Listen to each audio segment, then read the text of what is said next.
Au cœur du bois de Boulogne, la compagnie Alexis Grus perpétue la voltige équestre qui donna son premier élan au cirque moderne.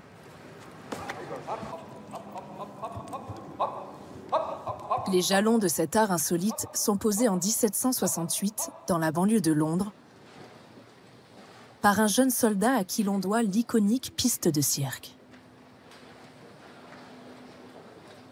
Philippe Astley est un major anglais qui forme les chevaux au champ de bataille, qui forme les cavaliers au champ de bataille. Démobilisé, Philippe Astley a l'idée de faire un spectacle sur cette piste de 13 mètres de diamètre, constituée de terre et de sûre. Et puis il a l'extraordinaire idée d'agrémenter son spectacle avec les saltimbanques et de créer autour de cette piste un espace où il va faire entrer le public, il va faire payer le public dans une enceinte, et ça devient non seulement un spectacle unique, mais une économie. Les spectacles d'Astley rencontrent un succès tel que le cavalier traverse la Manche pour se produire chez les Français.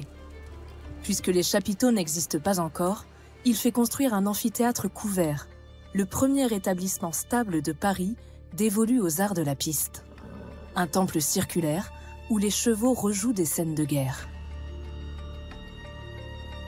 Toutes les figures que présentent les chevaux sur la piste, à l'époque, sont inspirées de la partie militaire. Quand le cheval, par exemple, va passer les cavaletti sur la piste, à la base, c'est pour enjamber les corps des militaires qui sont morts sur le champ de bataille.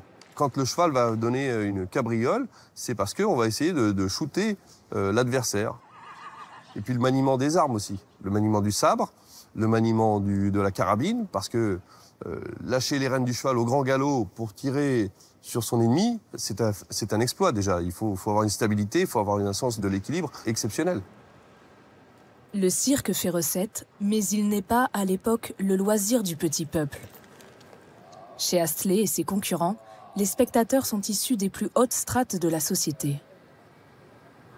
Si l'art équestre reste réservé à l'élite à l'époque, c'est parce que la référence et l'expérience sont liées aux capacités de cette aristocratie qui a les moyens d'avoir des chevaux et de se faire valoir. Et c'est ça qui fait aussi la rareté et l'attirance à l'époque d'aller voir des spectacles où on voit un cheval qui fait des pas de danse extraordinaires.